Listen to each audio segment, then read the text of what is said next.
Hip avian की समस्या के लिए टोटल हिप रिप्लेसमेंट करवाने का सोच रहे हैं और आपके मन में भी ये सवाल है कि मैं DAA यानी डायरेक्ट एंटीनियल अप्रोच से सर्जरी करवाऊं या MIS यानी मिनिमली इन्वेसिव सर्जरी करवाऊं। और कुछ मरीज तो मुझसे ये भी क्वेरी करते हैं कि क्या DAA MIS की सर्जरी करते हैं। आज मैं आपको बिल्कुल सरल भाषा में ये समझाऊंगा कि आखिर इन सब टर्म्स का मतलब क्या है। तो देखिए, ये DAA जो टेक्निक है ये एक अप्रोच है, यानी कि आप अपने घर में एंटर करने के लिए फ्रंट डोर को यूज कर रहे हैं या बैक डोर को यूज कर रहे हैं। ऐसे ही हिप जॉइंट पे एंटर करने के लिए हम आगे की तरफ से जा रहे हैं या हिप के साइड की तरफ से जा रहे हैं या हिप में पीछे की तरफ से आ रहे हैं। ऐसे ही एंटीरियर, लैटरल और पोस्टीरियर अप्रोच को समझा जाता है।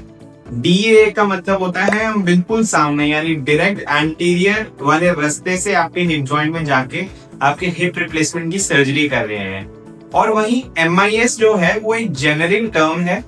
MIS यानी minimally invasive surgery, not just for joint replacements बल्कि ओवरऑल सर्जिकल ब्रांचेस में एक ऐसी टर्म यूज करी जाती है जिसमें हम किसी भी सर्जरी को आपके सॉफ्ट टिश्यूज को मिनिमली डैमेज करके परफॉर्म करते हैं।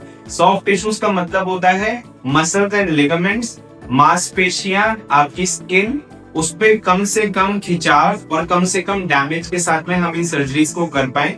ऐसी सर्जरीज को MIS कहा जाता है।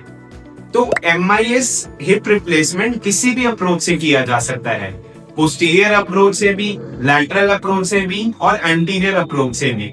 लेकिन अगर हम DAA की बात करें तो DAA इनहेरेंटली एक MIS अप्रोच इसलिए है क्योंकि DAA में हमें आपकी कोई भी मसल या लिगामेंट को कट नहीं करना पड़ता।